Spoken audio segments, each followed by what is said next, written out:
Northern Ireland Alternative Timeline Season 2 Episode 3 The Results of the Election.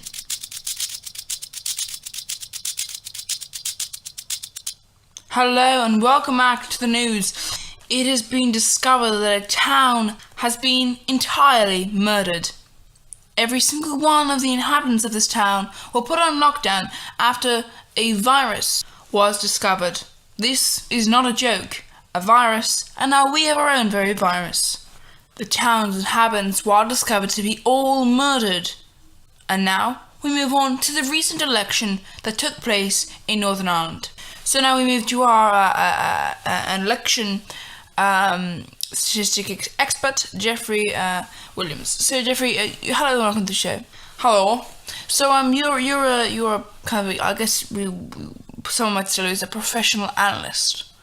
I study all sorts of things for this profession, but obviously I do get asked by programs such as yours, and thank you once again for asking me to come on. I do ask for them about certain statistics. Yes, so there's been a recent increase in the votes in Northern Ireland. So what was it? What exactly do you think about this? Like, because do you think it's surprising? Well, no, really. I mean, while, it hadn't been the case in the last election, I think for a good long while, this was beginning to become the case. I mean, if you look at the last election, it's, how would I put this? It's been a recent trend, we look at, obviously it's mainly been the Alliance Party that's been the other party, but besides that, really, there have been other parties that have come up, if you know what I mean. Yes, but of course, you actually did say something very different. If you could just play the clip from, I believe it was Elections Today, a radio show that you actually talked with. Obviously not as well known as our program, but still. You were talking with them about the election at that time. So here's a clip for that. Well, now, I don't think that would be very likely. I don't think that that this peace party, as they're calling themselves, are really, they're really kind of. I don't think they're the kind of party that would be able to gain a foothold. The people don't want that kind of thing. People just don't want that kind of thing. So that's not really a possible thing. I don't know. And what about the other new parties that are apparent? The parties that are like the Peace Party that haven't been elected before, they haven't served in a government before. They've served. Sorry, I should qualify that. They haven't served in an actual government before. They served in the opposition, and I think the Peace Party appeared just for the last election, and they got 3 seats in opposition. Well, that's true, but I just don't think that they'd be going here again. So, how do you respond to that clip? Well, at the time, I hadn't seen it. I hadn't realised what exactly was going on. The polls weren't suggesting that, so, well, Actually, we have the leader of not the Peace Party, but the other party that is in power now, and they're on the call with us. They're obviously not in the studio with us, but they are on the call with us. So hello. So can you tell us why? How he is saying that it was different in the polls. So why exactly did you, in some cases, put forward 2 candidates in some areas, and that in those areas you actually won both candidates? Well, the main thing, I guess you could say, was that we didn't trust the polls, and the polls can be off. Well, sometimes they're only off in small degrees, and that doesn't really matter at the end of the day, because if 10 people decide to vote for you instead of 10 additional people start voting for you instead of what they said in the polls, that doesn't really matter, But we didn't trust the polls, so we said, okay, we'll do our own poll, and we did. We did our own poll, and it turned out that there were some stronger areas, and we said, well, with enough campaigning, hopefully we'll be able to get there. And yeah, we did take a risk. We did take a risk for some areas, but it was a risk that we were willing to take because we realised if we wanted to go out and get into power, we'd need to be taking these kind of risks. Yes, I mean, we have seen a very strange sort of situation because currently, your party and the Peace Party collectively have 50 seats. Yeah, I mean, it's quite impressive, really. Yeah, I mean, unfortunately, we were displeased with the fact that we only got 24 seats, and the Peace Party got 26. But that was I guess that was the best we could do. But hopefully when the next election runs around, we'll be bashing the Peace Party back into their leftist hobble, and we'll be back on the road again. Yes, I'm talking about, of course, the previous parties that were in power. The DUP, so what exactly is that reading out now? Do you know that yet? Well, we do, yeah. As usual, the supporters, I guess, I guess this is a good thing in a way. The supporters of Sinn Féin and the DUP only managed to get them around around 10 votes. So unfortunately, they have. I guess you could say they have decided to. We're currently in talks with them.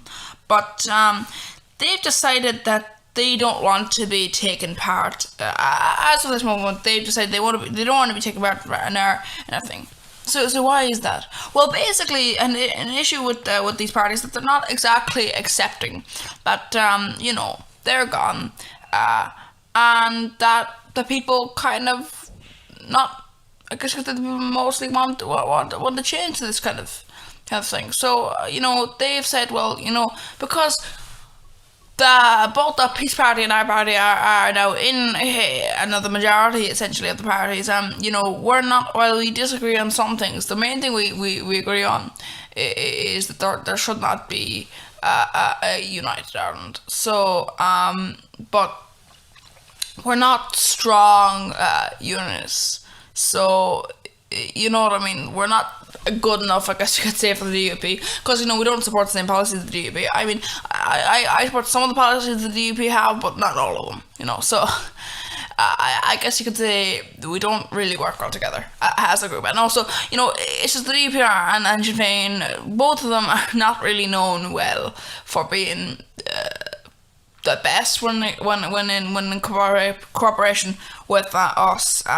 Just like, I mean, I'm not saying there's anything wrong with that. I'm just saying that they don't have much experience when it comes to dealing with others, is what I'd say. They've got plenty of experience. They've got plenty of experience when it comes to dealing with each other, and they've got plenty of experience with dealing with some of the parties that are in power. But that's the case. Yes, and the Alliance Party has gained 5 seats, which apparently, as far as we can tell from the demographics, your party actually took. Well, yeah, I mean, the Alliance Party are what you might call the original alternative to unionism and nationalism. Now, we are, I guess you could say, one of the newer alternatives. So, while, yeah, we only took 2 of their seats, we took 2 of the seats, but we didn't take that many. I mean, like, we only took about 2 seats, and that's not that many. I mean, that's not that many when you think about it. Yes, but the thing is that at the end of the day, you now they only have 5 seats, and how many does the UUP have? Well, the UUP has 5 seats. The SDLP has 5 seats as well. And then finally, you've got, as far as I can tell from my notes here, you've got 2 independents, 2 Greens, and then 2 independents, 2 Greens, and then you've got 1 independent unionist. So basically, as far as we know, at this current moment, we think that the DUP Sinn Féin, DUP and Sinn Féin will most likely go with the opposition. So actually, some parties have been outright removed from the structure, because I'm looking at it. So it used to be the case that the People Before Profit and the TUV were in power. Well, yeah, I mean, see, they didn't have that many votes, and as my colleague in the Peace Party was saying, green energy, while I myself don't support green energy, and if I was in control, I wouldn't have the Greens in power. I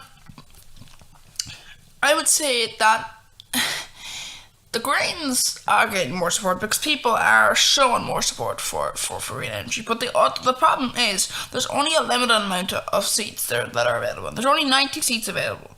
So that means you have to have, some sort of thing. Like, unlike other places where you got, a load of seats. Because let me say this to you. If you have a parliament that has, let's say, 500 seats, you could have loads of parties that have power in the parliament. And that's the point. Because at the current moment, to have a majority, all you have to actually control the entire thing is to have 45 votes. 45 seats. If you've got 45 seats, that's it. That's you made. 45 seats and that's you made. So if you've got 45 seats, then you really are, you're in the position where you've got a majority. Okay, so we're going to continue this interview after the break. So after these. That tasty crunch as you bite in. David's bread. Perfect for all your bready needs. And even more perfect for making toast. This has been Smithco's Alternative Timeline, Northern Ireland. Thank you for listening. If you enjoyed this episode, or if you just didn't enjoy this episode, that doesn't mean that you won't enjoy other episodes. You can click on previous episodes. If more episodes will come out, you can click on more episodes. Or just other videos. It's all available on the Smithco YouTube channel. You can subscribe to the Smithco YouTube channel, or just view away. So enjoy yourself. View some content. Because if you find it enjoyable, why not enjoy it? Although, in a way, surely that's up to you, isn't it? Not to me, so I should probably shut up. Okay, I'm going to be quiet.